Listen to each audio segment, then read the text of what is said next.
I'll introduce the Ed Committee. I have Wanda Hunter and the committee, and the others are outside, I think, taking signatures, but I'd love to see them. You will have an opportunity to be there. I assume everyone here has signed in, so we will be. We've got Monica Bentz and Carol Terry and Sharon Hansen and others. Monica, there's Monica, is one of the members, and Miriam. And I want to introduce myself first of all. I'm a labor and community organizer. I'm a member of the NAACP, and I've been in Chapel Hill actually for 5 years, and I'm a proud student of OAR's anti-racism workshops. You will have an announcement about upcoming workshops coming up from Wanda, and Betsy will be here giving out literature on the upcoming elections. When she comes, we'll introduce her. Betsy's here. Betsy, did you have information on that?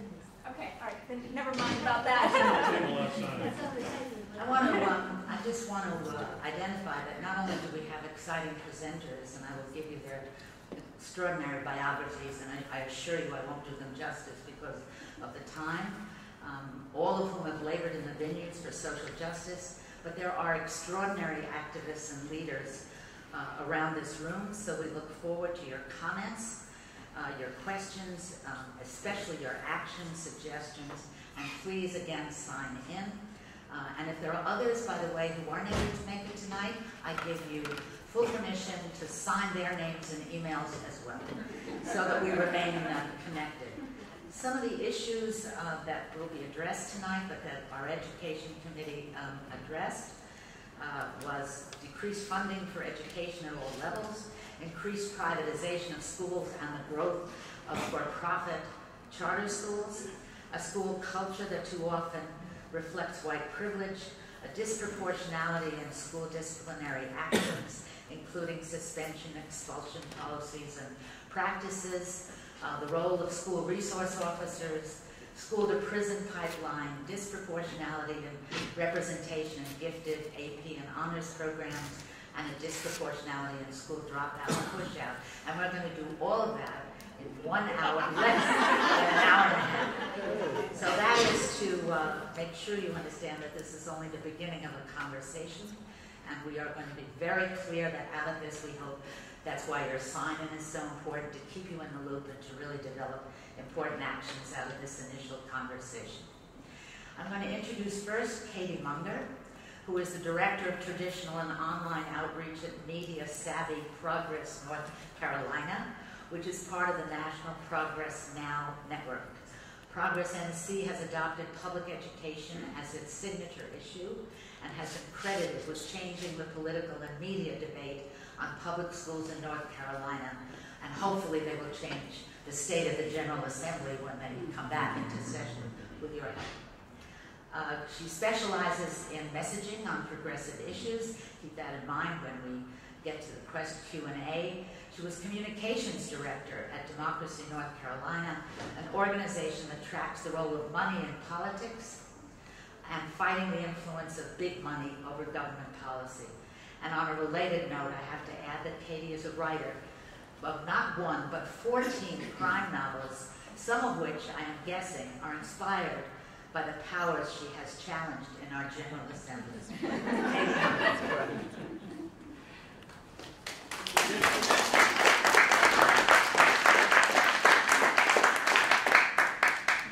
Thank you, Miriam. I think she's having me go first because she knows I'm going to whip you guys up and be so angry. You're not going to miss a word of what happens. I'm going to give you a broad overview of what's happened over the last 2 years, what our lawmakers have done. The first word I'll start with is bloodbath. It has been a bloodbath for education over the last 2 years. Our public schools are now operating on nearly $1 billion less in a budget than they were 2 years ago. And that's not a number that you're going to hear from the lawmakers responsible, because they've done various things. They've fiddled with the accounting definitions. They've done everything they can to evade responsibility. Now, part of that is federal money, but our position on that is you wanted to lead this state. You are leading the state. Part of leading the state is to deal with fluctuating federal money. It is your job to properly fund the schools. Now step up, stop trying to evade responsibility, and do your jobs. Here's what the $1 billion less has done. They have dropped us to 42nd in the nation in funding per student, 49th in per capita for education, and that was before they cut another $200 million in this last budget. They have sworn up and down they did not cut any teaching positions. In fact, 3,000 frontline teachers and teaching assistants were cut last year, and it looks like with the cuts they've made, we're looking at 3,400 additional cuts that are going to have to be made. And they've also cut vital programs like the Teaching Fellows program, which gave scholarships to promising college students that were interested in becoming teachers. They've cut dropout prevention programs, communities and schools, special services to kids, and they have forced local districts to cut these programs even more, including training for teachers. You've probably heard about the core curriculum that they've debuted.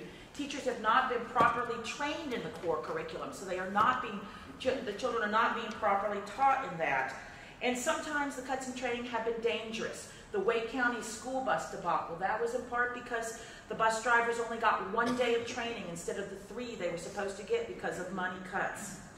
Now, there's some national forces behind this. This attack on education is an orchestrated national attack. It's driven primarily by the no taxes for any reason crowd, and because public education is the largest investment that any government will make, that's why they're going after it. It is also being driven by money and politics. Reform in itself is not a bad idea. We have to modernize our schools. But if you scratch beneath the surface of every reform I'm about to tell you about, you will find a for-profit educational company behind it, and not very far behind it. They are using our children as revenue generators for their donors. When it comes to pre-K, I think probably some of our panelists will address it, but it is the law that we have to provide pre-K education to at-risk children. That is the law. They are defying the law. There are 67,000 children in North Carolina who would qualify for pre-K. Right now, we only have the money to accommodate 26,000 of them. Governor Perdue found another 20 million, I think, today, and so 6,300 more kids can still come in this year. But that leaves an awful lot of children on the waiting list. Here's how they dealt with that long waiting list. They tried to change the definition of at-risk. That's how they wanted to shorten the waiting list. They were stopped by that. They tried to privatize pre-K this year. We stopped them on that. But in all total, if we enrolled every at-risk 4-year-old, it would cost about $100 million in a $20 billion budget. Why is that money not there? Because while they were cutting nearly $1 billion from our schools, they passed a special tax break this past spring that's going to rob our state of revenues $336 million every single year. The tax break was supposed to be for small business owners, and in the middle of the night they removed the cap on it so that even the wealthiest North Carolinians, if they own a company that does not issue stock, will get a $3,500 a year tax break. And when Nelson Dollar stood up and said, "Why are you doing this? Our schools need the money." No, I'm sorry. When Dan Blue stood up and said, "Why are you doing this? Our schools need the money," Nelson Dollar ridiculed him and said, "Well, why don't you send your money back if you don't want it?" And that is the mindset we are dealing with when it comes to lawmakers right now. What has happened in higher education, and let me just say that the cuts in pre-K have disproportionately affected children that come from families of color, and if that's not bad enough, on the other end, the university cuts have led to dramatically higher tuition. They have reduced need-based scholarships, and there's now less access to low-cost financial aid. Community colleges did not want to have to participate in certain federal programs because there were some paperwork, administrative requirements, and the legislature passed a law that said they didn't have to. So now there are children that would not be able to attend college, and that was federal money. It wasn't our money, but they blocked access to it. And then probably, let me give you one example. UNC has had a reduction of 17.9% or more than $100 million. That's just UNC Chapel Hill. But here's one of the scariest things of all. They recently, at the end of this session, quietly, behind the scenes, they set up something called the Advisory Committee to the UNC Board of Governors. And they are going to advise them. And that board is stacked with far-right politicians and multimillionaires. It includes Art Pope, who is the pocketbook behind most of the far-right politics here. It includes Senator Berger and Tom Tillis, both of them leading the charge in the legislature to dismantle public education. Those people are now on the advisory committee to our public university system, once one of the best in the nation. Here's what you can do about it, because here's what's going to be happening ahead. How much time do I have left? You have about 3 minutes. Okay, great. We're right on time. Here's what's ahead. But fasten your seatbelt. Vouchers. They want to give people vouchers they can spend at private schools. Okay, number one, even with the voucher, you can bet that lower income, middle income people are not going to be able to afford those private schools. All they're doing is they're funneling public money away from the public schools and into the revenue stream of for-profit, charter, and private schools. They are dramatically expanding the number of charter applicants. They may be non-profit, but people are making money on those. And the problem with that is that too often there's no oversight that is attached to that. Now, there could be magnet schools, charter schools, there could be lots of choice. The DPI has a fabulous plan for bringing our schools into the 21st century. They have their own plan, but that includes oversight. All of these ideas do not, because they are being driven by for-profit educational company donors. And the idea of virtual charter schools. Fortunately, one of the biggest companies in North Carolina just pretty much got run out of the state because they're under indictment in Florida for falsifying records of student achievement. But the virtual charter schools, of course, these for-profit companies, they want to make money. So it is cookie cutter, children with special needs, reading needs, they're not getting it. Most of the time, they're getting education on a flat screen. How many people in this room think our kids need to look at more flat screens in their life? And that is what is coming down the pike if we let them. All of these things are going to be tried, and unfortunately, it doesn't look like we're going to be able to take back the legislature this year. It's just too many odds, so it looks like our best chance is going to be in 2014 in 2 years. So over the next 2 years, the first thing we have to do is make them acknowledge that there is a problem and this is a reality. There is no way they're going to solve the problem of underfunding our schools until they acknowledge there is a problem. So we need you.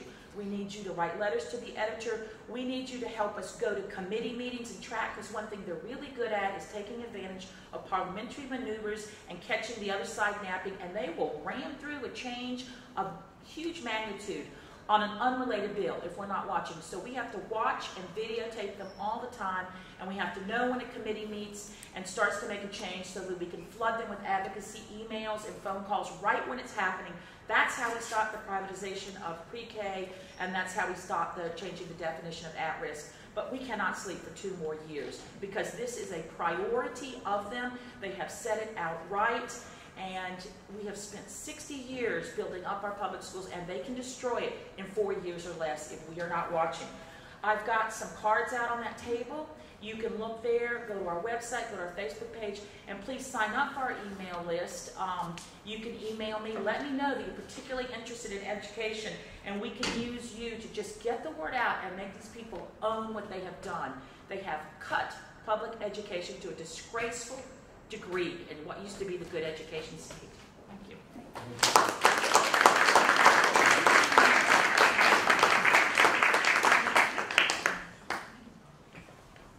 Katy, and please do pick up cards so that you can keep in touch with progress in North Carolina. Next is Keith Howard, an assistant professor at the Charlotte School of Law, where he teaches courses related to race, education, and legal writing. Professor Howard formerly worked for Advocates for Children's Services, a specialized unit of Legal Aid of North Carolina, where he served as staff attorney. While with Legal Aid, he represented children in special education, student discipline, and other education matters. He also represented students petitioned in juvenile court for school-related behavior and foster children in abuse, neglect, and dependency proceedings. Professor Howard has taught, he formerly served as the vice chair of the Durham County Juvenile Justice Prevention Council and currently serves in leadership roles with the North Carolina Bar Association's Juvenile Justice and Children's Rights Section and the North Carolina Advocates for Justice's Juvenile Defense Section. He's also a board member of the North Carolina American Civil Liberties Union and the Neighborhood Advocacy Center.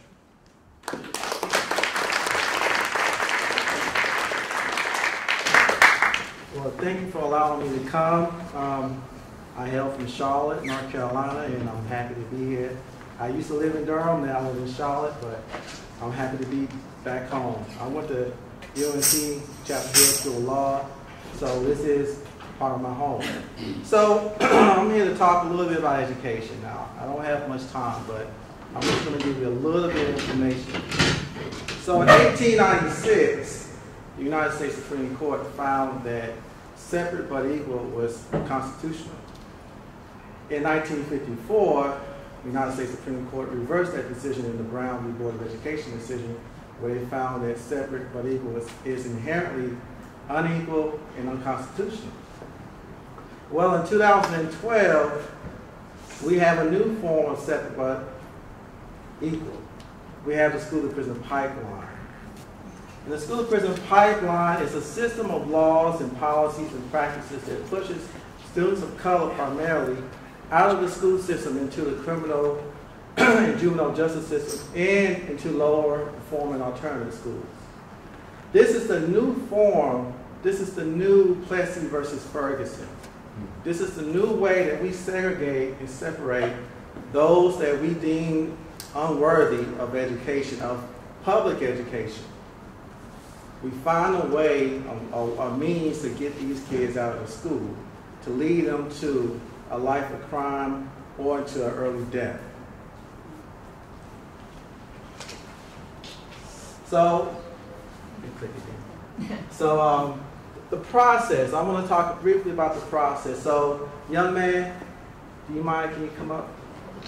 Just come up right quick, come over. Now, get me on my hand. Go ahead, do it. Oh, man, that hurt. You can sit there, I appreciate that. Guess what? Guess what that is? That's assault. That's not just assault in the school system. That's assault in the juvenile justice system, unless the young man is older than I think he is. That's assault in the juvenile justice system. And what's going to happen to that young man? He's going to be likely arrested for that behavior, for that innocuous, benign behavior. I could be his best friend. But because he hit me, he has committed an assault in the school sense and in the juvenile system sense. So what's going to happen to this young man? More than likely, he's going to be suspended from school. He may get a school-based court referral to juvenile court. He may actually, if he's 16, unfortunately, in this state, you're 16, you're an adult, you can't vote, but you can be sent to, adult prison. He may be sent to adult prison. Following that, more than likely, he's going to be adjudicated delinquent or guilty of a criminal charge. Guess what's going to happen after that? He's going to apply to make dollars to get a job. And he's going to have to check off a box that says, have you ever been found guilty of committing anything? Yes, I have. Moreover, when he turns 18, the Common Core application that Duke uses, that UNC uses, they have a checkbox for, have you ever been disciplined for anything since the 9th grade? Well, if he was in the 9th grade, guess what? He has to check that box. It doesn't matter if it was for hitting his best friend on the hand. It doesn't matter if he murdered somebody.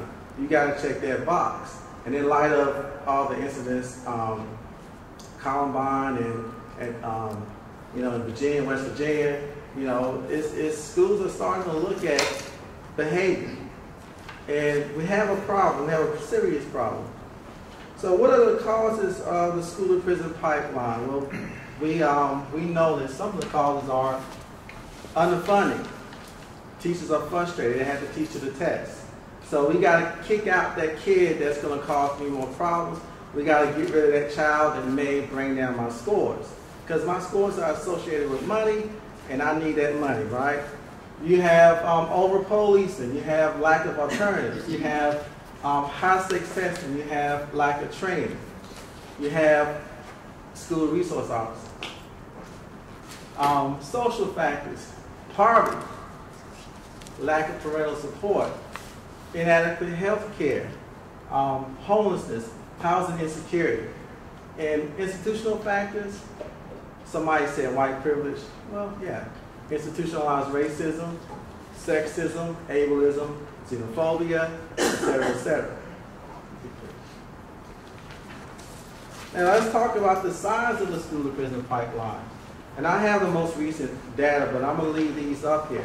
In 2009-10, there were over 277,000 suspensions in North Carolina. Imagine that, 277,000 suspensions in North Carolina. Now, a short-term suspension is a suspension for 10 days or less. A long-term suspension is for 11 days or longer, and the expulsion is permanent removal from the school. In that year, we had 277,000 short-term suspensions. One student, that young man, could have been suspended 4 times for 10 days. Imagine if you've been suspended 4 times for 10 days, you missed 40 school days. We're not talking about calendar days, we're talking about school days. So we had 277,000, and in that same year, we had 3,368 long-term suspensions. The average long-term is around 70 days. So imagine if you miss 70 days of school, you're going to lose that year and probably the next year. So what they did to make the numbers look better is to say, well, if you've been sent to an alternative school, that doesn't count as a long-term suspension. So when you look at the new data, you'll see that the numbers have gone down. But in fact, these kids have been sent to low-performing alternative school.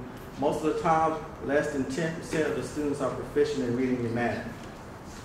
So they have been sent. So it's a conundrum. Should I go home and not get an education, or should I go to an alternative school again and not get an education? I mean, it's like, what do? Because what happens is the alternative school becomes a daycare for these kids because they don't get any education there. So dropouts that year, 16,000. On average, is around 22,000 a year. And those dropouts don't count the kids that just didn't come back or didn't report that they dropped out. Those are the kids that actually said, I dropped out. And then that same year we have, well, in 2008-09, we had 849 school resource officers. Imagine how much money we could save to get to those pre-K kids if we got rid of the SROs. Now I want to talk briefly about commonalities and disparities. So you see, for those students in 2010-11, black students were proficient in reading and math, the composite, at 48%. That means that 51.5% of all black students that took the EOGs that year failed to reach proficiency on that exam, on those exams. White students, almost 80%. The 4-year cohort grade rate, almost 30% of all black students that started in the 9th grade did not graduate in 4 years. They may have dropped out, they may still be in school. White students is 82%. Short-term suspensions, almost 60% of all the short-term suspensions were meted out were given to black students. Only 29% were given to white students. And on average, black students represent about 24 to 26% of the student population. Long-term, 55.5% were given to black students.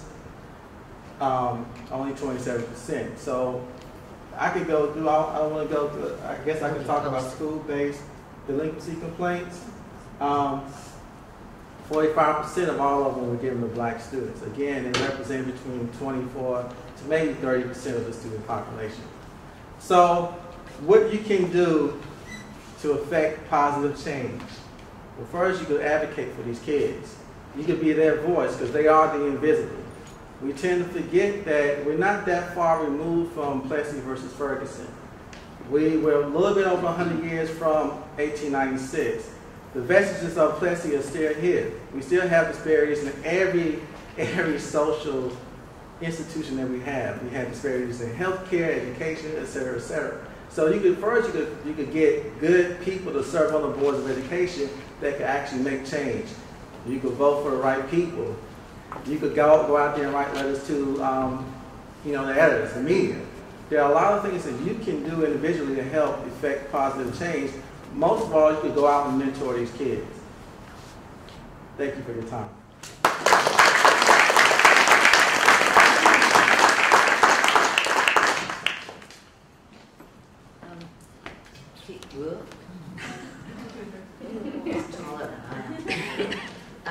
I do want to would just remind folks that Keith's PowerPoint and some of the information from the other speakers will be posted on the OAR website, because this is critical information to bring into our advocacy work, and we'll talk about that at the end. I now want to introduce Geeta Nadia Kapoor, criminal defense and civil rights lawyer. Geeta began her legal career and her calling to defend the poor in 2003 as a fellow at the Center for the Death Penalty Litigation in Durham, where she assisted trial post-conviction counsel in capital cases. In 2005, Ms. Kapoor was appointed, Geeta was appointed as an assistant public defender in Orange County, North Carolina. In 2007, she opened her own law office and focuses on indigent criminal defense, appellate work, and civil rights law. She has litigated cases before the district, superior, and appellate courts in the state. She has a passion for children and has represented them for over 7 years. Geeta also has a passion for teaching social justice. So that means we have to audit all your classes. That's free from tonight. She has taught as adjunct assistant professor at the School of Law at UNC Chapel Hill. She designated a pilot course on race, justice, and the law, and she has taught the course as an adjunct assistant professor in the undergrad Department of African American Studies at UNC. Many undergrad students have written testimonials about how the course has changed their lives. Geeta Kapoor.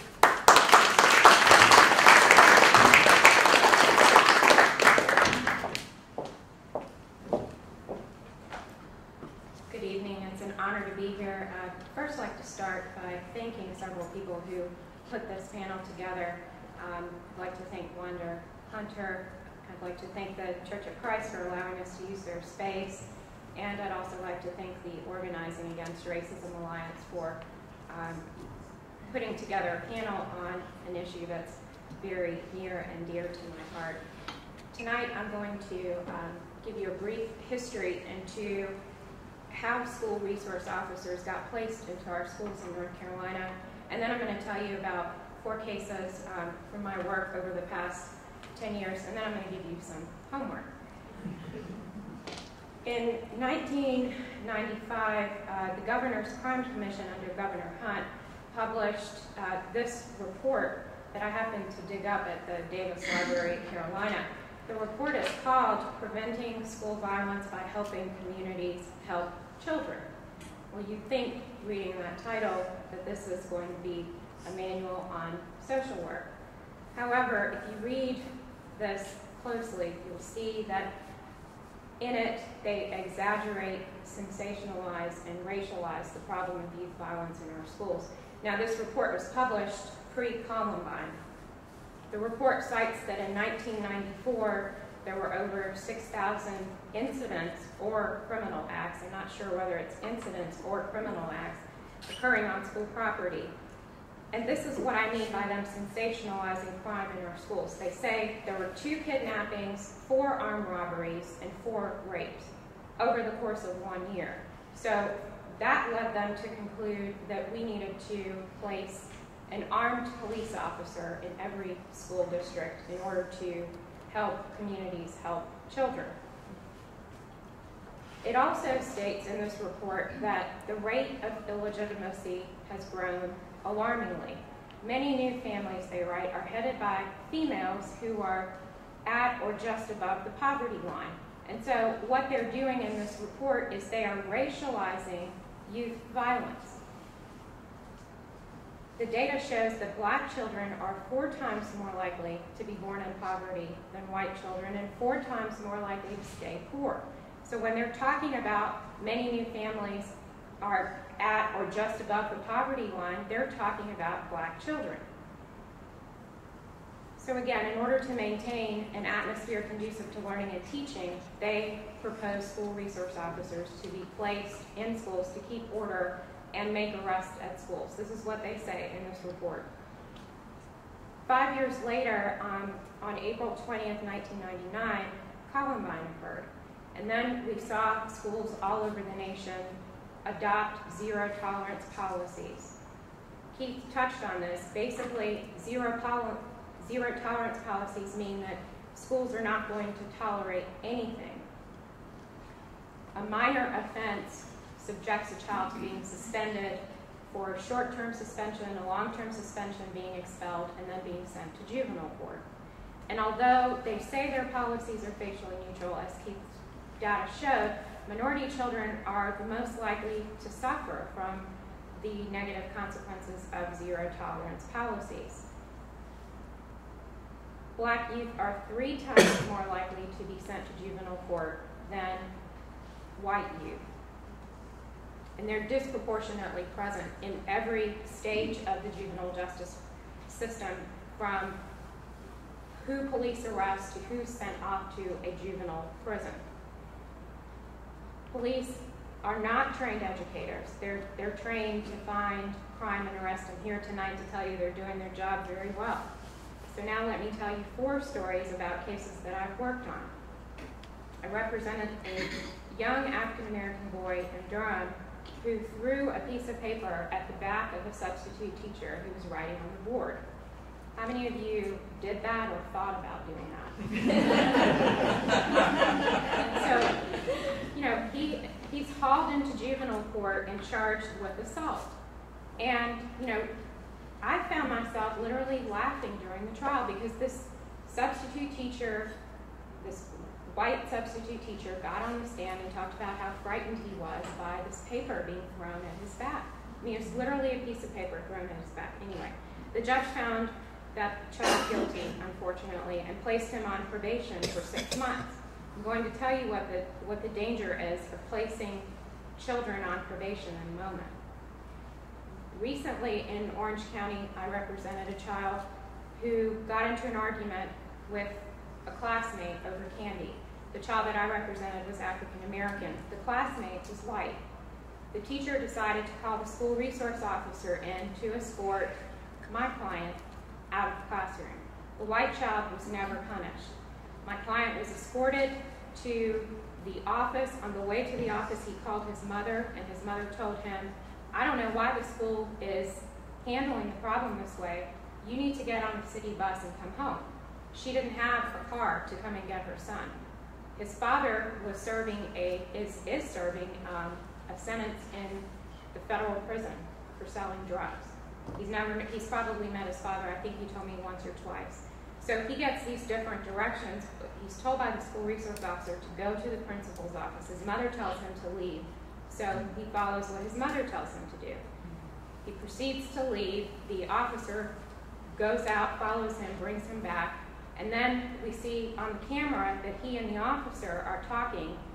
He turns around to leave the school again because, remember, in the back of his mind, he's thinking, I got to answer to Mama when I get home. She's told me leave the school. He turns around to leave. The officer grabs him by the front. And I'm going to call him Jacob. Jacob pushes him back. And they get into this shoving match on video. Excuse me. The shoving match ends when he turns around again to leave. Mind you, all he's trying to do is leave. He's not trying to get into an altercation with the school resource officer. The school resource officer grabs his book bag, spins him around, and he almost fell, but the book bag fell on the floor. He picked up his book bag, again, turned around to leave. So on another panel of the camera, I could see my client walking away from school grounds and the school resource officer following him. He's not necessarily walking in a way like he's threatened, but he's following him and he's on his radio, calling for backup officers to come to the school. So they get to the end of the school parking lot, and then what occurred is not on videotape. When Jacob got there, he was slammed on the ground by 3 other officers, handcuffed. They thought he was resisting arrest because he was kicking his feet. But what they did not see was that there was an ant pile nearby, and he was being bitten by ants. Under all of the stress, he had a severe asthma attack.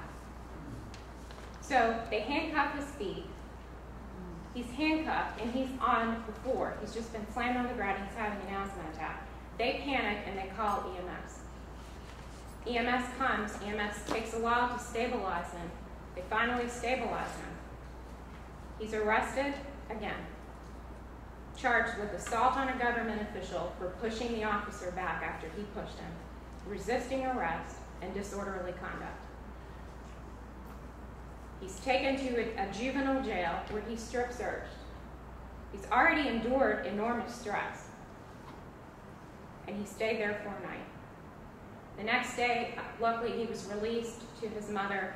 I got involved with the case because the mother went to the NAACP, and they called me and said, would you take this case, please? We don't have any money. And I said, of course, I'll take it. And I represented him. The real miracle in this case is I learned the merit of having a good prosecutor. The prosecutor who was initially assigned to juvenile court she had some kind of a conflict, so she couldn't handle the case. And the prosecutor who did handle the case was African American. She understood the dynamics of, oh my gosh, okay, sorry, I've got to go fast. So she grew up in New York. She knew very well how school resources, when she was in school, they would stop her and say, what are you doing, where are you going? Anyway, it became very important to me to make sure that that we had a trial so that Jacob would feel like he had his day in court, or that the charges were dismissed. Because what the data shows is that a child who was labeled as delinquent holds that to be a self-fulfilling prophecy. And then they abandon social norms. So they become what they're told to become. Someone told me I was going to become a lawyer, so I became a lawyer. The charges were dismissed, and it was an enormous victory. But the problem is, that is an exception, and that's not the rule. And in juvenile court, the problem is the next court to correct the trial court's mistake is the North Carolina Court of Appeals. And all they can do is look at the record that's in front of them. I'm going to tell you quickly about two other cases, and then I'm being told I'm out of time. These two cases will sort of demonstrate to you how dangerous it is to have school resource officers in our schools. I represented a child from Wake County on appeal. He had been interrogated for 8 hours. It didn't allow him to go to lunch, only allowed him to go to the bathroom, interrogated by an assistant principal and a school resource officer in a room for 8 hours. They did not call his mother. They're required by law to call his mother because he's 12 years old. Luckily, the Court of Appeal said he was not advised of his Miranda rights, and they overturned the decision of the trial court. But this occurred in Wake County, that we, boast about all over the nation as being the greatest school district in the world. And then, with the most recent case I had, and this mistake may go uncorrected, unfortunately. This occurred at an alternative school, as Keith talked about. My client is a 15-year-old white girl, but what they did is the school principal got a clue or tip from some anonymous source that pills were coming into the school. So they decided they were going to search all of the alternative school students. Well, 2 men patted down my client, who's a girl, in a closed classroom, patted her down, and then asked her to go take off her uniform shirt. She had on a tank top. Go underneath your shirt and pull your bra away from your body. Well, in order for them to do that, they have to have suspicion that the tip had to say, she's coming into schools with pills in her bra. The U.S. Supreme Court has been very clear about that. We won at the Court of Appeals 2-1.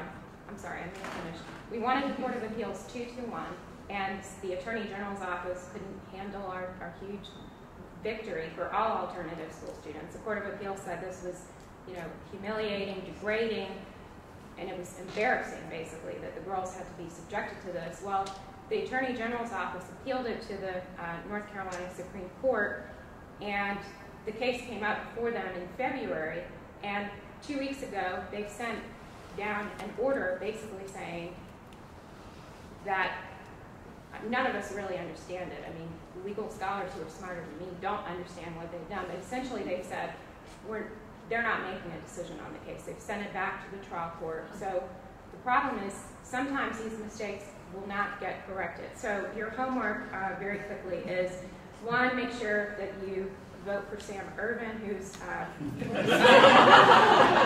re-election on the North Carolina Supreme Court. No, not re-election. We hope he'll be re-elected, but we hope he gets elected first. Call your legislator, please. Tell them to stop prosecuting 16 and 17-year-olds as adults. And as Keith said, mentor a family, including the parent and a child. Thank you. Sorry.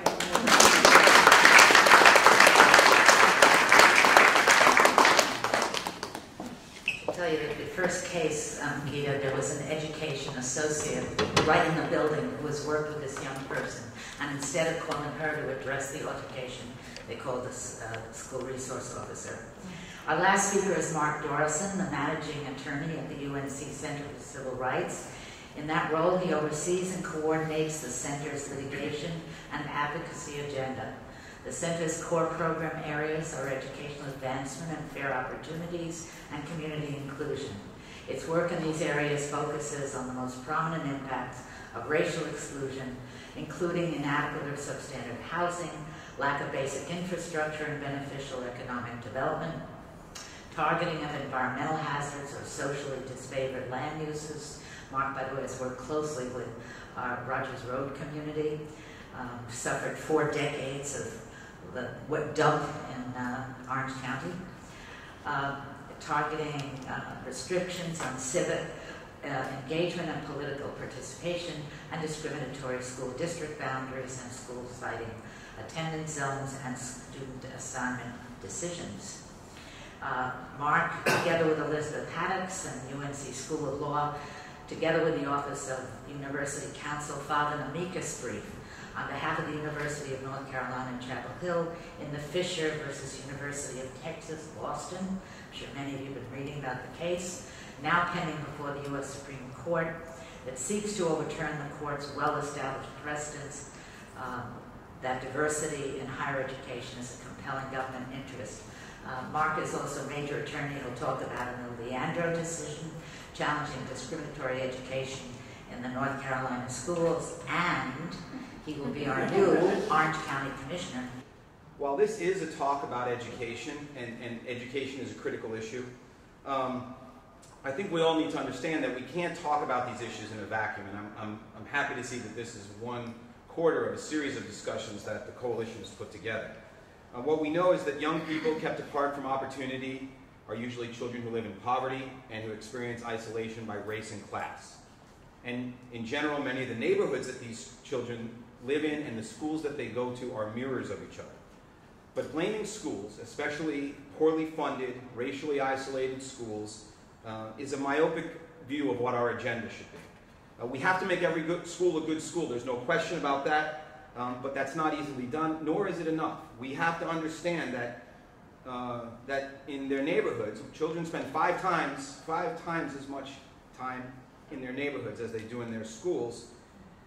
And the legacy of residential segregation and spatial inequality that affects those neighborhoods have to be considered as well, and the related ramifications of substandard housing, the things Mary mentioned, joblessness, health disparities, crime, incarceration, and the impacts of all of those clearly impact education. Now, that's not to suggest that education policies can't have an impact on student achievements and student outcomes. We know that they can. And we know that education is a critical component in helping children transcend those disparities. So nationally today, schools are as segregated as they were in the late 1960s, before they started using busing for integration. A study by the UCLA Civil Rights Project showed in America that 88% of white children attend schools that are majority white. This was in 2005, and these numbers have gotten worse since then. 88% of white children attend schools that are majority white. On the other hand, 77% of Latino students and 73% of African American students attend schools that are majority non-white. And 38% of each of those groups, Latinos and African Americans, attend hyper-segregated schools that are 90% or more minority. There are similar segregative patterns when we talk about socioeconomic status. At the elementary school level alone, 42% of Latino students, 40% of African American students, 28% of American Indian students were enrolled in high poverty schools, compared with just 5% of white students. North Carolina, that's the national figures. The experience in North Carolina has been identical. In 1996, for example, 7.3% of North Carolina schools were more than 80% non-white. By 2006, 10 years later, that figure more than doubled to 15.4%, and now it's closer to 19%. What we know is as African American students and other minority students are segregated into high poverty, racially isolated schools, we continue to lose ground closing the racial achievement gap.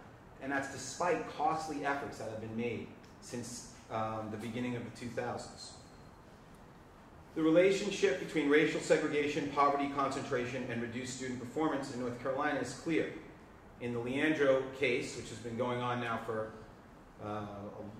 almost 20 years, there was a study done of the high schools in the state, of every high school in the state. The 44 lowest performing high schools that continue to be the focus, of the 44 lowest performing high schools that continue to be the focus of that litigation, 40 of those 44 are racially isolated, predominantly non-white schools by very high percentages. On the other hand, 43 of the 44 highest performing schools are hyper-segregated white schools and hyper-segregated low, high wealth schools, very low percentages of students receiving free and reduced lunch.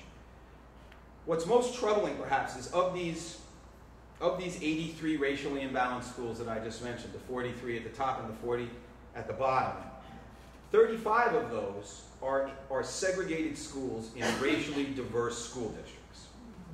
That means student assignment policies clearly are contributing to the continuing disparities and segregation of those schools. These are not school districts that are have very low percentages of African American students or very low percentage of white students. These are diverse school districts where diversity and integration is clearly possible and where policymakers have made decisions to reject that. Diversity, all the research shows it's essential to enhance a school's ability to educate students for citizenship in our diverse society.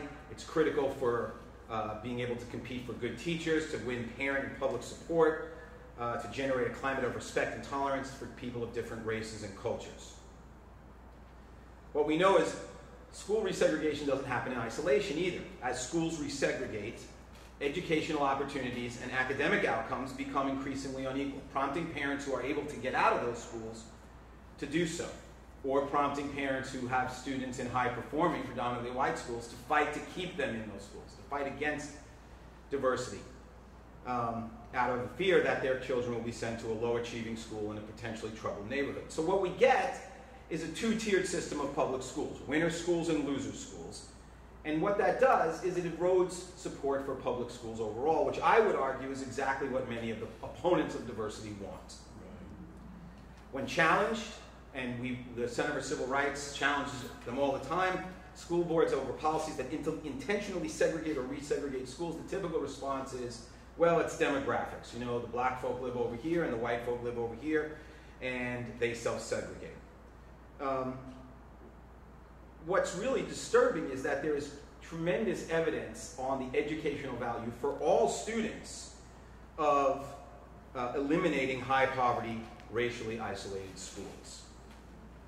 Schools now, which have historically been on the forefront of helping us achieve a more integrated, more diverse, and more equal society, is now the wedge that's being used to entrench existing residential segregation and economic disparities. What we know is high poverty, racially identifiable schools rarely get their fair share of licensed teachers.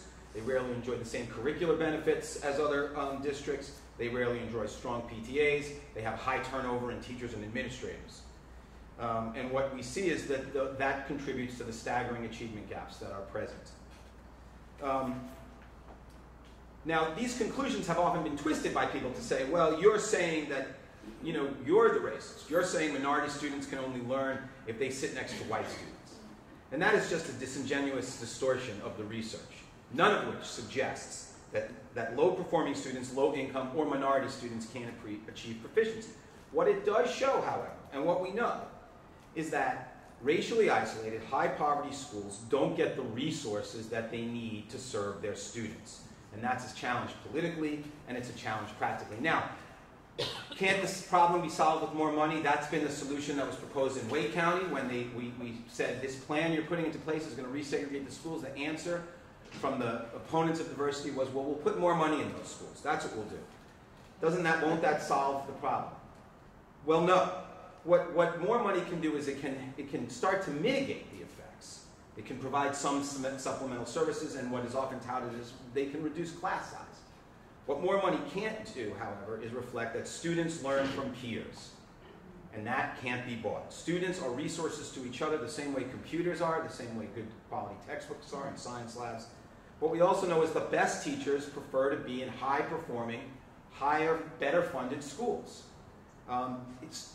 School districts constantly have to offer incentives to get teachers to go to high poverty or racially isolated schools. And what we find is that teachers take them, they stay for a year or two, and they leave.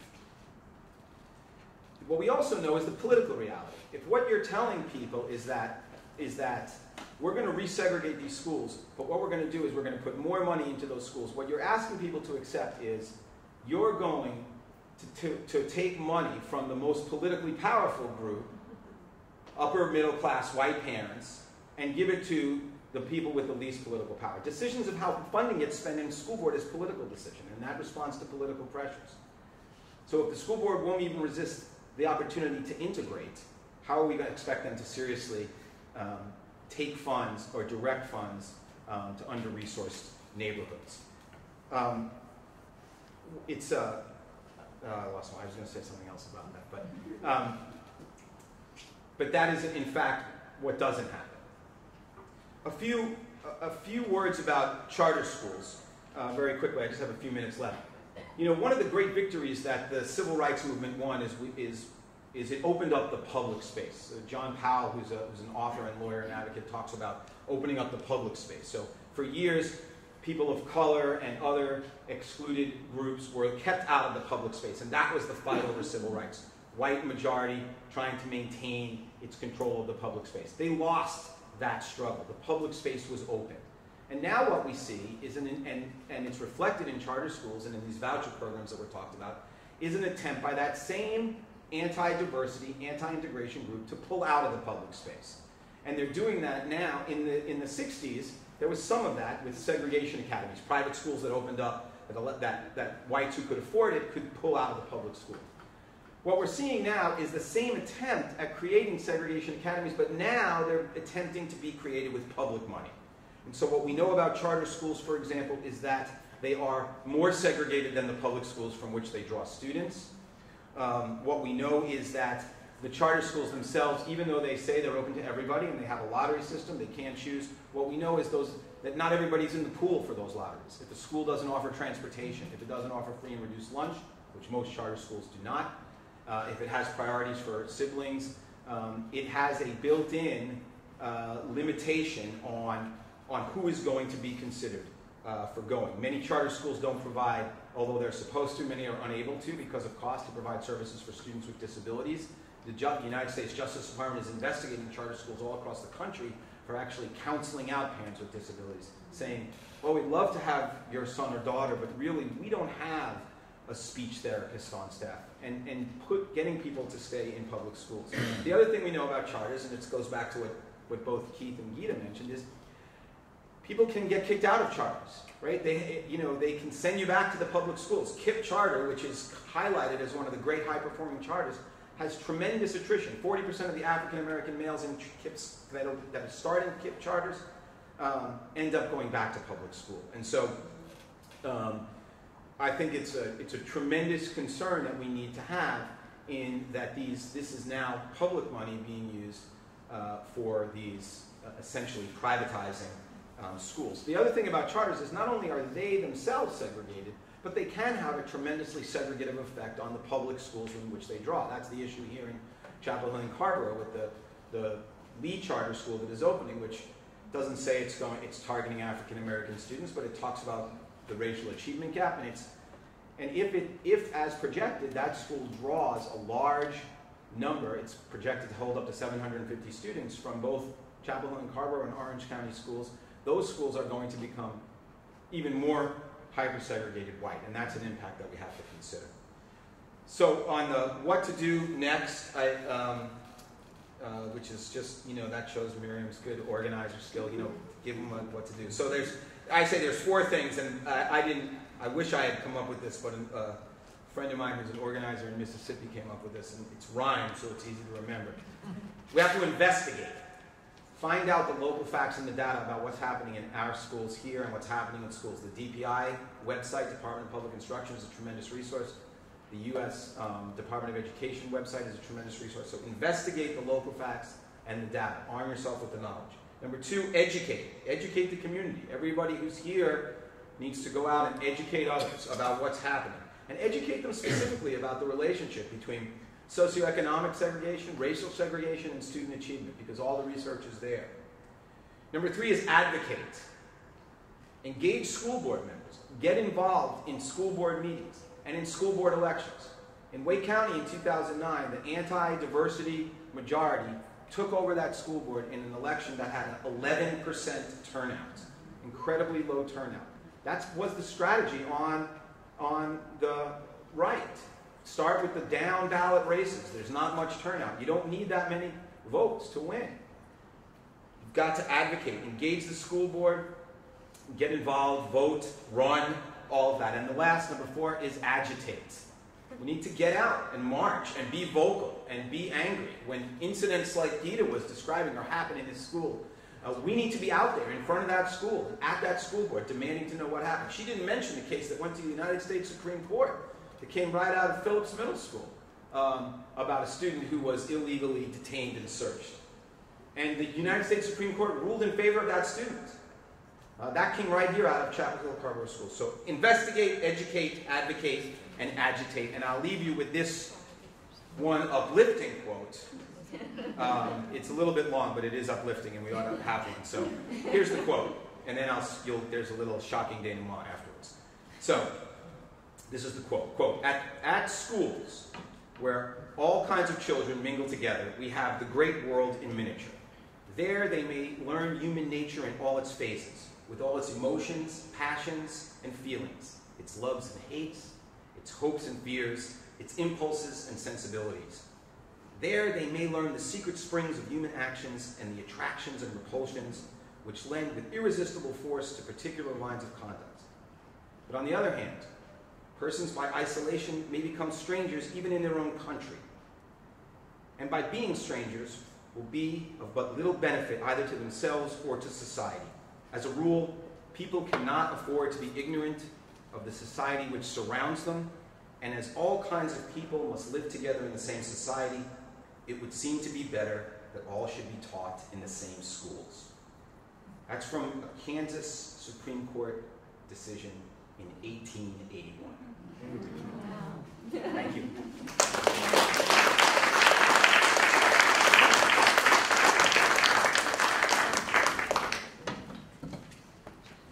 Well, now the floor is open. I'm going to give you 2 minutes.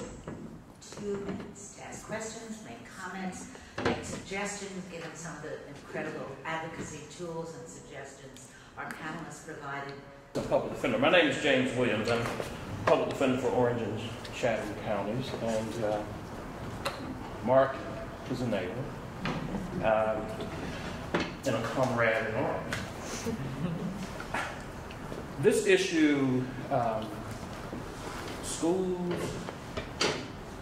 and equity, is something that I think is extremely important, and it's something that I've been really concerned about actually since I've been in school, but more particularly as it relates to the criminal justice system I'm such a big part of, and this whole issue of school-to-prison pipeline. 2 minutes, she says. So let me get to it. She didn't. One of the things that I want to bring to your attention is this is nothing new. 2004, the American Bar Association, in conjunction with the Office of Indigent Defense Services and the School of Government, did a study of juvenile defense in juvenile issues in the state of North Carolina. And I wanted to read a portion of what they said as it relates to what we're talking about here today. In terms of disproportionate minority representation, in other words, the fact that within the juvenile justice system we see an overrepresentation of children of color. They said, it is also clear from the data that disproportionate minority representation is very often related to school issues and referrals from school districts to the juvenile court. They go on to say that it was apparent that North Carolina school systems refer large numbers of juveniles to the juvenile court system, frequently in situations that could and should have been addressed by the school system itself. This situation is particularly acute in several counties visited, and it was reported in one county that 2/3 of juvenile delinquency cases complaints came from the public school system. Well, that was in 2004. In the fiscal year 2010-2011, right here in Orange County, 68% of the juvenile complaints came from the school systems. In neighboring Chatham County, which is a part of this judicial district, 80% of the referrals to the juvenile court system came from the schools. That is something that needs to change. Statewide is 41%, and the state says that's too high. We're about 2 times higher than the state average. There's no excuse for that, and I think we need to look at ways to remedy and to address that. The other thing that I'll make about that is that within Orange County, 50% of those complaints are children of color, even though they constitute 12% probably of the population. They're 50 to 51% of those school referrals. So this issue of SROs and what place they have within our school system, what's the appropriate role.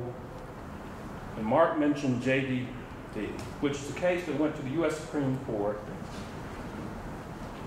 It was a case that at the trial level was litigated by an assistant public defender in my office, a resident of this county, Katy Munger. It was litigated and argued before the U.S. Supreme Court by an assistant appellate defender, Barbara Blackman. And basically they said, North Carolina, Chapel Hill schools, Chapel Hill Police Department, you screwed up. Let's remedy this. I don't know of anything that the school system has done to try to determine whether or not their policies need to be looked into as it relates to that issue. It seems that it's sort of under the radar screen. So one of the things that we need to do, I think, is to take that case and to see what lessons it provides and to see if we can do better. Thank you. I know I probably exceeded the 2 minutes. I just want to indicate, by the way, that there's a meeting tonight, a work session of the school board and staff. They are focusing on, admittedly, a very urgent item, bringing their equity and instruction into one piece.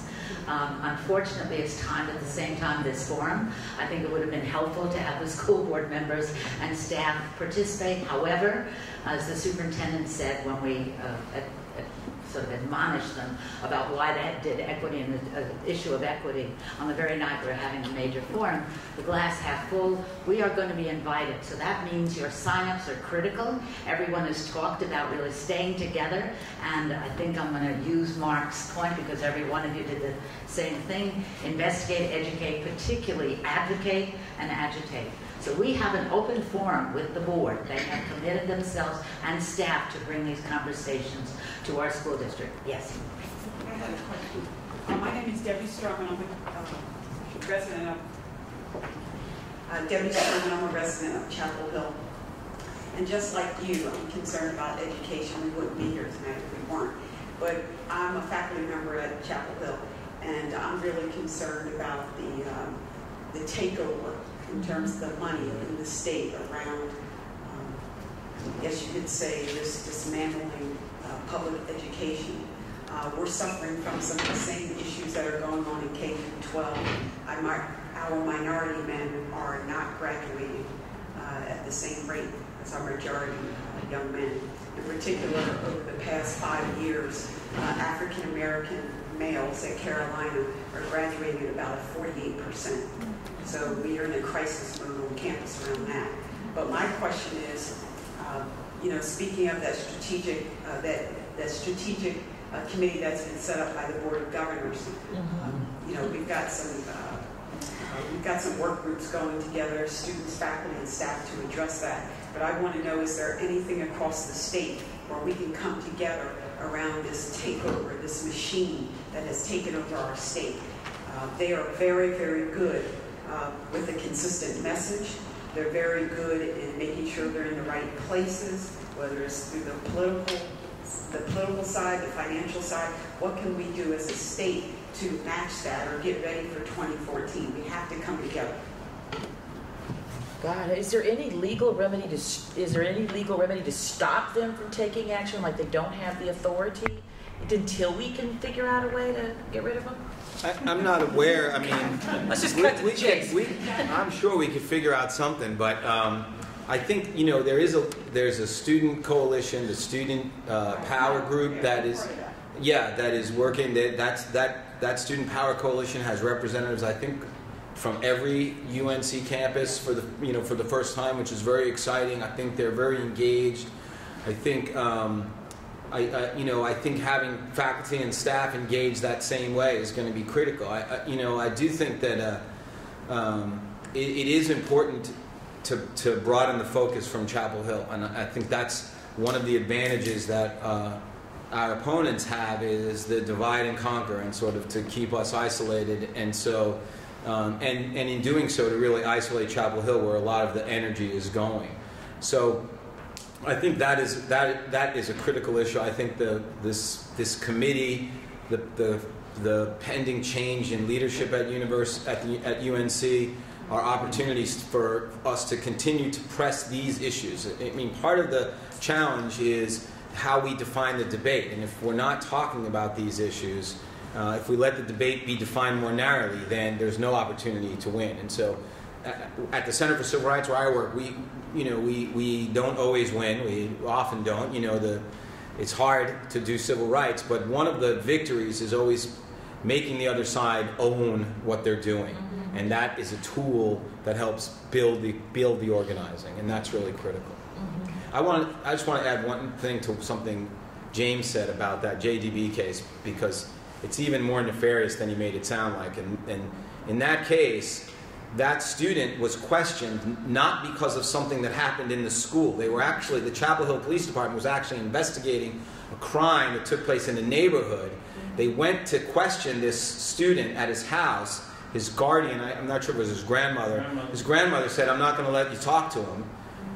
So they went to the school, they got the resource officer, and they questioned him at the school where, like Gita said, they didn't contact his grandmother, where he was essentially a captive audience, and where they have a rule that says, if you disobey an instruction from a resource officer, that's a suspensionable offense. And so it wasn't even just policing the school, as many problems as there were with that, but there was a clear manipulation of the process in order to take advantage and to really deprive the student of his rights.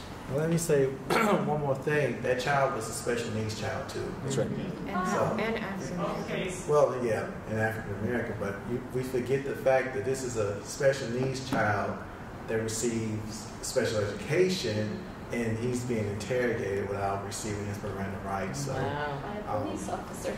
Yes, and And an assistant principal. Exactly. Somebody, a school official also. So that's the rule. What they're using. Yes. I I know you guys sitting here. If you don't ask questions, I'm going to call on you. Okay, and then Leilani. In addition to investigate, educate, advocate, and agitate, how about litigate? That's the fifth one, but you know, I don't want to be, that's in there. If the Supreme Court has, I don't know if it was an order to these districts to change the way they operate, can they not be sued in order to produce evidence that they're changing? Go. Well, the Supreme Court, what they've said, I don't know if you're talking about the Leandro case. Yeah. So that was a case about school funding. And where the court, it's an important case, the court recognized that in our state constitution there is a right to a sound basic education, and there was litigation brought under that, and that the court said, yes, there is a right to a sound basic education, and every student has that right. What they didn't do is say all schools have to be equally funded. What they said was that every school has to provide a sound basic education. That puts a huge burden on schools in low-wealth counties, like Halifax County, for example, which is is one of the districts under the court's jurisdiction. 2 years ago, Halifax County entered into a consent agreement with the court to raise student performance and to address achievement. And working with DPI, they developed a $1.2 million turnaround plan. That money had to come from the school district. There wasn't any money from the state given to that. And so in districts, because of the way schools are funded with local money based on taxes, in districts where there's very little economic development, those schools are underfunded. And that continues to be the case. There have been some improvements, but one of the things they did as a result of that was every principal in Halifax County got fired. Now, what that means is now and there probably were some that were not performing well, but right now that means they have a school district that doesn't have a single principal that has more than 2 years experience in that district. That district, because of its funding, is also heavily dependent on Teach for America, which is a program that takes young college graduates and trains them to teach and sends them to low-wealth communities to teach for 2 years. The original vision of the program was people would teach for 2 years and they would be so inspired by the experience that they would stay on and become career teachers. Very few actually do. And so in counties like Halifax County and Northampton County and many of the lower wealth counties in East North Carolina, they cycle TFA teachers, 2 years, 2 years, 2 years. And so while those students are very inspired for those 2 years, there's no institutional memory in the education system. And what you have are teachers with zero experience every 2 years. That's different. That's different than, for example, in the Roanoke Rapids School District, Roanoke Rapids has a city school district in Halifax County. It's a predominantly white school district in a predominantly African-American county. They have a local supplement tax. The teachers in that school district are paid between $1,500 and $2,000 more than the teachers in Halifax County.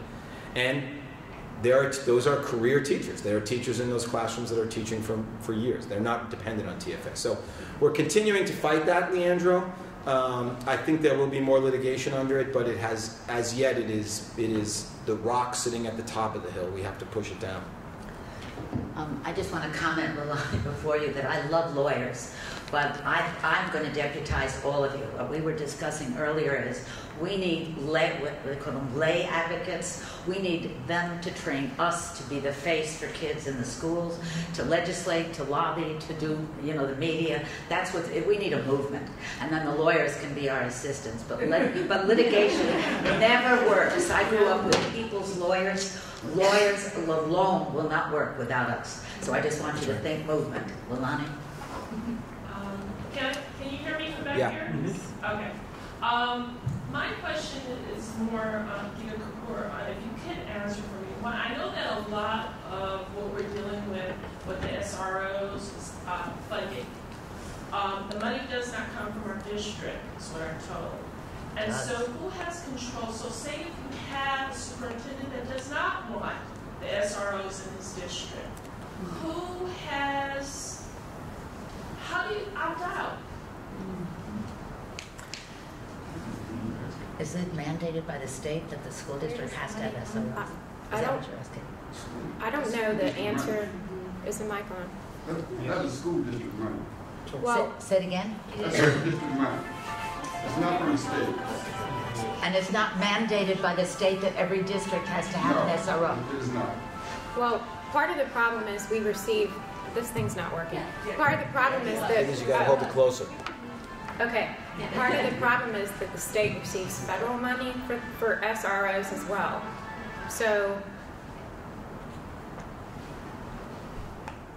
if they're receiving federal funding for SROs, part of the money comes from the federal government, then they have an incentive to spend that money on SROs, right? And Keith is going to answer as well. So it's up to the Board of Education. So an individual Board of Education can say, we're not going to use SROs. And many times the SROs are employed by the local sheriff's department or the local police. And so it's not like, typically what happens when kids are charged, schools Could someone say, take their, please take your cell phones out or shut them off? what schools would do is say, when we get involved, we say, well, why is the SRO involved? Well, we have no control over that. They're not in our control. They're not in our supervision. So therefore, that's an issue that you got to take up with the local sheriff's department. So a Board of Education could opt out of using SROs. More than likely, they're not going to do it because it's not politically favorable to them to do that. And I just want to say one other thing, if I can, Miriam. In the case that I told you all about in Orange County, we actually got the contract for the SROs that they have with the school district. We got the contract and read it very closely, and the contract clearly says that SROs cannot act as disciplinarians, which is exactly what this SRO did. They're only to be called when a crime occurs. So I want them out of our schools, but I don't think people are ready to deal with that yet. But what you can do is say they should not be acting as disciplinarians because by your own contract, they're not there to do that. And who writes that contract? And does it say what discipline, the levels of discipline? Yes.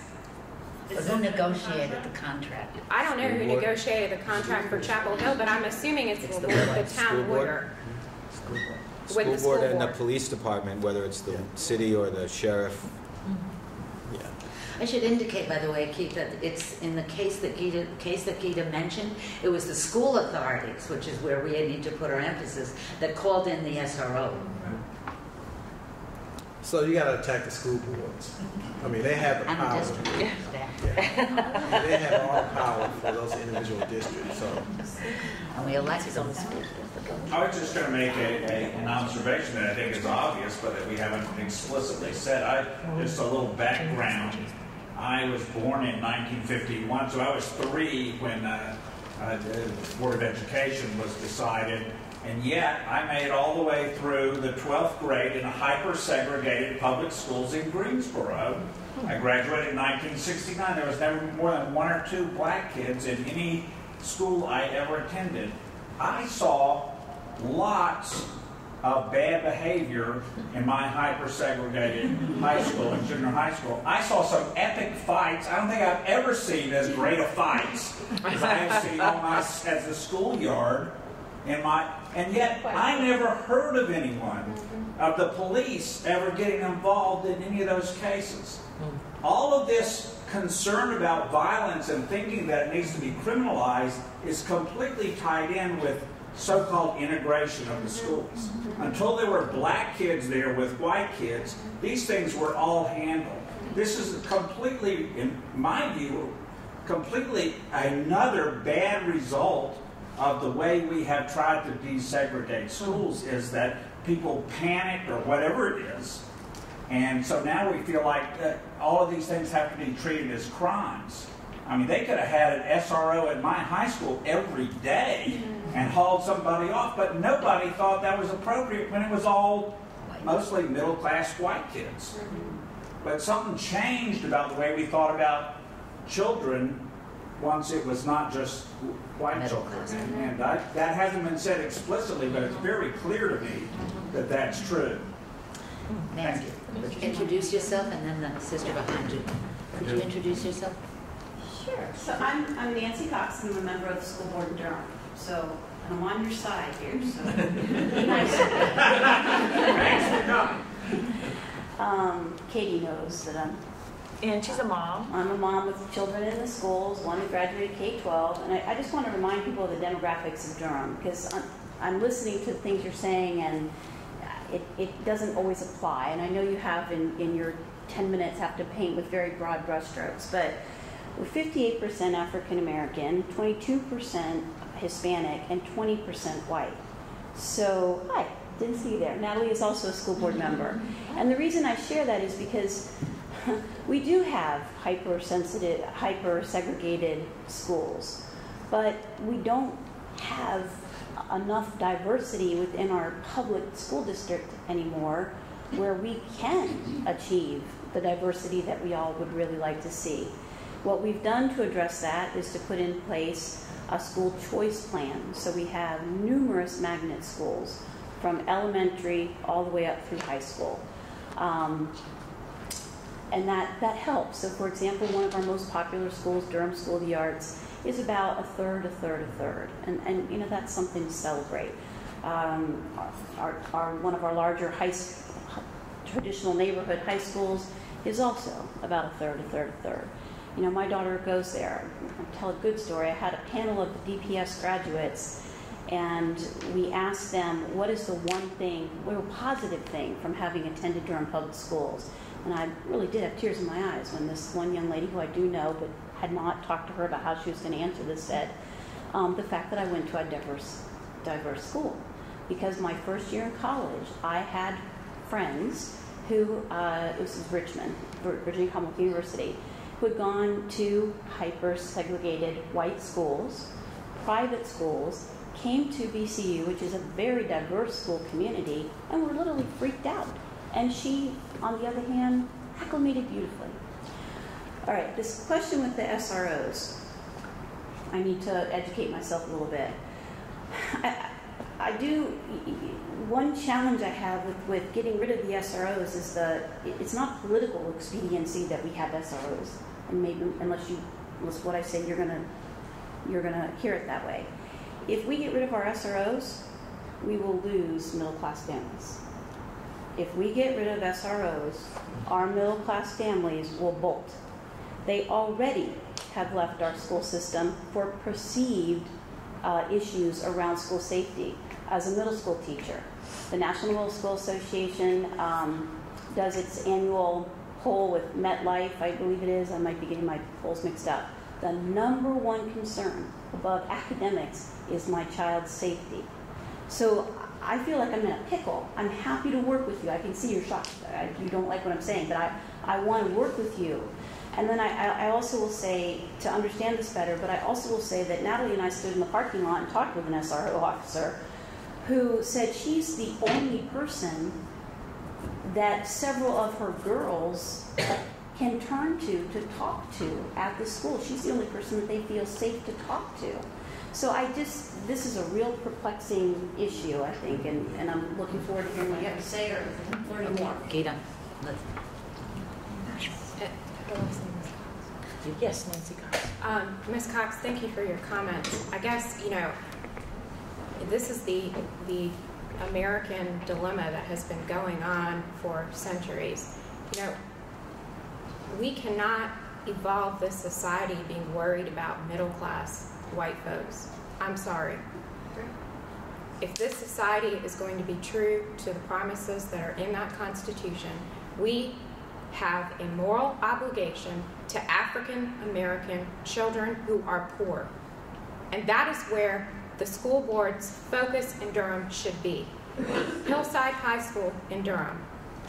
Most of the complaints, most of the children that I represent in juvenile court are from Hillside High School. So there are no white parents in Durham who are going to bolt if you take out the school resource officers that are in Hillside High School, because there are no white children.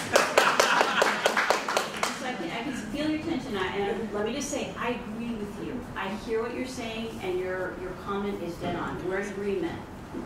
And why do they have to be police officers? That's one thing. So if the issue is security, then you can increase the safety with additional staff at the school, with training. But having police officers, as my friend James Williams pointed out, and other on the panel, that takes the incident that Keith demonstrated from a school-related discipline question to a juvenile court referral to the school-to-prison pipeline. And that's the distinction, is having, certified law enforcement officers who are then, every incident leads to an arrest or a referral. And that's something that there ought to be a way to address legitimate safety concerns. And I think Gita's point was eloquent. I don't want to take anything away from that, but legitimate safety concerns and the abuse of process that creates this school-to-prison pipeline. Yeah, we should not be surprised when police officers treat the children like criminals. That's what they're trained to do. I have you anyone? Do you want to help? So, I'm also a school board member from Durham, and I know you guys appreciate the complexity of these issues, and I look forward to times when we in this state can develop policies that address poverty, poverty and the issues that surround policy, as well as blaming schools, as we're doing often now. Somebody asked, what could we do? I want to make sure that you guys know that the Policy Watch, North Carolina Policy Watch, has hired a full-time education reporter for the first time. Sarah Vasquez has been doing a lot of that work over the past, and starting in 2 weeks, they will have a new full-time education policy reporter. So as you guys hear concerns, that would be a great resource to send stories and ideas to, and then we'll do that. And I'm working with advocates all over the state in a volunteer capacity, and we've developed a group, as you guys love to advocate and agitate, which is fantastic. It's called Public Schools First NC, and we're all about pushing back against efforts to privatize our schools and resegregate our schools and keeping North Carolina schools public.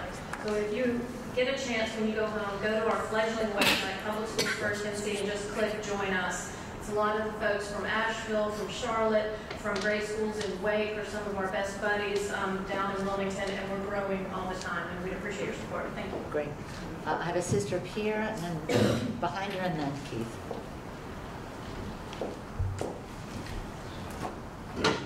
Hi. I wonder if anyone's teaching about cultural incompetency. Like when you have most of the African American males and people of color incarcerated, their fathers, and then you send in these SROs to police these kids who are already upset and angry. I don't know how that's ever going to work. Like, how's that ever going to work? And the people that are sitting on the boards, are they culturally competent? And what does the board look like? That's my thing, or it's never going to work. That I'm hoping is going to be a conversation after this meeting with the superintendent and the school board, two of whose members, by the way, are African American, and they are dealing with the issues of equity. But I'd like the panel.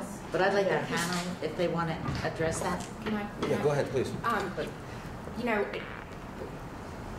The research shows that, again, Black children are 4 times more likely to be born in poverty, right? And so, as Mark addressed earlier, a lot of poor African American children live in segregated neighborhoods, which are often in communities where they're exposed to more environmental factors that cause them to have things like chronic asthma, depression. Because they live in hyper-segregated neighborhoods, they're exposed to violence. A lot of them suffer from anxiety. Most of them don't get medical care for these issues. And then they're sent into public schools where most teachers are young white women, unfortunately. And we as a society, all of us, are taught to fear Black men. So you bring all of those factors together in a classroom, and that's why we have the problems that we do. Okay, so this may get me in trouble, but what do you expect? What do I expect? What do you expect? Think about it. We are, again, we're not that far removed from slavery. We're definitely not that far removed from Jim Crow segregation. Some of the same folk that lived through that era and advocated for segregation are still here and still in positions of power. So you're going to get the same outcome until you change. There was no education done in 1954 when the court ruled in Brown v. Board saying that separate schools are inherently unequal. Nobody said, okay, white child, black child, you all are now equal now, let's get along. No, what they did is they said, well, we're going to shut down the black schools and put the black kids into the white schools and hope everything works out. And then what you did, you had white flight, particularly in Mississippi with the private schools and in North Carolina and everywhere else. That's still in existence. We have segregated schools. Not only the kind that Mark talked about, but low-performing alternative schools. And I hate to call Durham out, but Scales is a horrible school. It is. And it's hyper-segregated. Scales, your alternative school, unless they change the name. The alternative school in Durham. It's hyper-segregated. It's Lakewood. Oh, I'm sorry, Lakewood. That's Scales is Wake County. Lakeview, Scales is Wake County. They all are bad. They all are bad. So until you get out there and make a change, until you become a board member, right?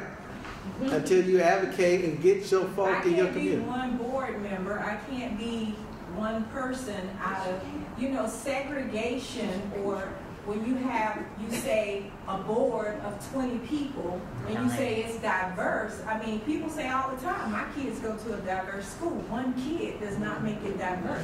One black, one Asian, one Hispanic. So that's what I'm talking about in terms of how are we defining diversity? Okay, one person is one black person. Let's not even talk about diversity for now. Let's talk about what you can do as an individual. You can run for the board. You could be that one person that's agitating the board. You could be the rogue on the board. You could set it off on the board, and you could affect change because your voice will resonate with the people that you represent, your constituents. And if you do it, then you can't complain. All you can do is say, I tried, I did my best. But we sit back, and if we sit back and we don't do enough to affect change, then it's not going to happen. So I think that we thought that we made it to the mountaintop and Dr. King's dream or getting over the top or whatever. We haven't gotten there yet. We went back. It's been a retrenchment. Say, for example, so what's driving this election, if we toss in politics, what's driving this election is money, power, and fear. But it's the same thing. Dr. King didn't have power. Everybody's running. He had a lot of power. Not financial power. He didn't have financial power, but he had people power. That's why we're here. That's why we're here. That's all we need. Okay, I got Keith. I think. Did I miss somebody? I did. Yeah. Monica and then Keith. I'm Monica Vince. I'm a public school teacher in Durham Public Schools. I'm on an after-school program up at Shooting Mill. And in a comment and a question, so I've worked in public education in middle schools for 10 years, and I've worked in schools in major cities and suburbs, and I've worked in schools with SROs and without SROs, and I can say definitively that school culture and school without SROs is wildly different than the school culture than when there are SROs present. And my observations, and it's not urban, suburban, it's across the board. The difference is there an SRO present? Is there a presence of police in the building? Because, and I'll speak to my experience in Durham Public Schools specifically, but when there is a police officer in the building, that person is a disciplinarian. And the culture in the school shifts so that that person is the main disciplinarian. So that conversations you have with your students that are wildly effective in dealing with discipline and altercations and really bringing things full circle don't happen a lot of times. And so my question is, and I'm all for getting SROs out of the school. My question becomes, as teachers, especially in North Carolina, we are underpaid, we are overworked, and our hands a lot of times feel tied in terms of policy decisions and then even decisions within the school. And so my question would be, what would you propose in terms of ensuring that if we're going to remove SROs from the schools, what is going to be, what would you propose to put in place so that the school culture can shift back to the type of school culture where it's trained professionals dealing with children in ways that are appropriate to deal with children? That's Well, are the schools that you worked at without SROs, you said the experiences were widely different. Were they worse or were they better? Oh, I mean, I think better. What did they do in those schools? That's right. But my question is, how do you make that transition? Yeah. I know how to do that. I know how to do the two things. And I know how I operate in schools is the same, whether there's an SRO or not. But that's not the overall school culture. And I think if we're going to think about removing them, there's like a learned helplessness, right? By the administration, they have a developed learned helplessness. They no longer know how to discipline because they've been sort of coddled by like, oh, we'll send our problem people here. How do you do the transition without having the whole school descend into chaos, right? Yeah, and I'd say there's also encouragement to use the SRO. Okay, let's have an answer. Let's have an answer so I can get to some other folks. Just let me, we're running out of time. You know, just let me have Gita respond. So, thank you for your comments. I think part of the problem is we constantly talk about these issues like they're so complex. When Keith and I were in law school, we were actually law school classmates, we tutored at a charter school in Durham. I don't remember the kids that you tutored, but I had 4 of the children that they had labeled were extremely difficult to work with, and they needed to pass their end of the year test. What I did was extremely simple. If children believe that you love them and you believe in their ability, if you can look a child in the eye and say, I don't care where you came from, you can do whatever you want to do. You don't need an SRO in the school. Many of these children just feel, especially my clients, feel like the teachers don't care. And the moment the teacher doesn't care, they shut down. So it's not that difficult. It's going to take a movement of teachers who really care about poor African American children again. Yeah. It's going to have to go through the schools of education, like in the area of colleges, universities. I mean, it's got to come through that. That's where the cultural shift is going to have to occur. If you wait until they get into the school system, they're going to buy into what is currently there. Yeah. So you got to start when they are fresh, young, energetic, freshmen, sophomores, and get them to learn that you can discipline students without using SROs. Because I graduated in '95, I didn't have an SRO. And actually, at my school, some kid got shot, so we still didn't have an SRO. So you don't have to have SROs to discipline. I'm going to briefly say that I got into I was bullied when I was in the 7th grade. I got into 6 little fights. I got 1 day in school suspension every day for each fight. If I went to school now, I wouldn't be before you today. Keith, and then I have to talk to my host because it's 8:46, so I need advice. We're scheduled to end at 8:30. So yes. Yeah. So we have 5 minutes? Sure. Okay. We should wrap it up, I think. Very, very quickly, I don't want to take a lot of time. My name is Keith Cook, and get closer to the mic. Because I'm getting old, I can't remember names quickly. But in Orange County, I know that there is an office that keeps all the names of all the kids that have been recommended to the courts from the school system. Right? It's by school. And she has this by yearly, she has this list yearly. And what we did, when I used to be a school board member, what we did is we got that list, and we had all the principals had to come in and justify why so many kids were recommended to the courts. Because the judge in Orange County said that 55% of those kids who were on that list should never be recommended to the courts. So we had to kind of break some of that up. The principals had to come down to each one of them, come down to the school board meeting and talk about this list of how do you recommend these kids for this when it should have been something that happened in the school. So I do think that there's some things that school board members can do. Good. Because there is I can't think of her name, I'm getting old, but there is an office in Orange County that keeps that list of all the kids that go to the courts. I think the Chapel Hill Carver school system does the same. And it's what Mark said earlier. I think it's part of investigating and advocating and so on. I have one more. Ruth. I would like to know if children know what their rights are in school. No, the parents know. Do the neither parents one. know, right. Neither group and teachers don't know. Right. Yeah, and boards of education don't really know. Because if the kids knew what their rights were, they might not be getting suspended. And the other question is, how many classes have peace education as part of their curriculum? You will ask that when we get together. The follow up to this meeting with the board, and I don't want to leave out. Yes, Katie. I was just going to say. I've got 5 minutes, so I'm going to ask your permission.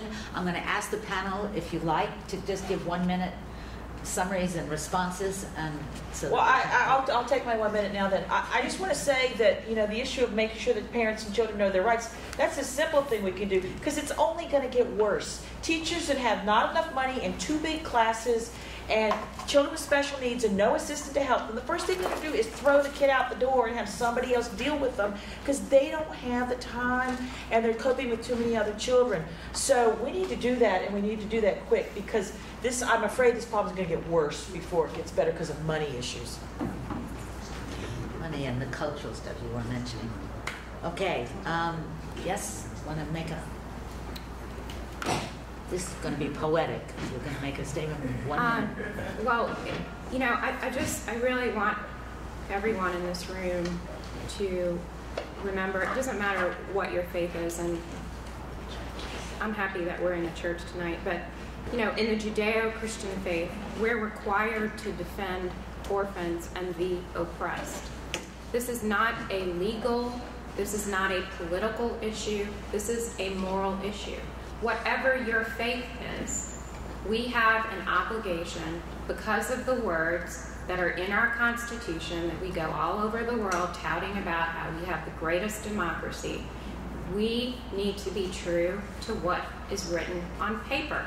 And the way that we are going to be judged by our great-grandchildren is how we handle the school-to-prison pipeline and the mass incarceration of African-American men, just as we sit here now and judge slaveholders.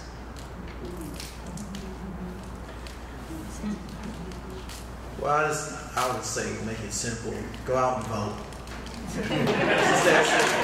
Get out there and vote, because otherwise, we could speak to each other and have fun and eat some cake and ice cream tonight and go on and live our lives, and it's going to continue to go on and on and on until we get some left thinking John Brown, Frederick Douglass, Harriet Tubman, I will shoot you if you go back into slavery type politicians in office. We're going to have the same problem. So get out and vote or run for office.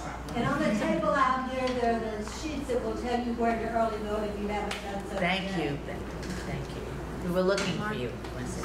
I just want to say thank you all for being here. This was a great conversation, and I do hope it continues. I just wanted to say, echo what everyone said, that we need to get engaged. That if no one's talking about these issues, then they're never going to get addressed. And so we may not win every time, but we won't even have a chance if we're not talking about it. So again, I also forgot my joke on the agitate, investigate. So I want to go back to that. Investigate, educate, advocate, and agitate. And agitate, when washing machines were first invented, they were called clothes agitators.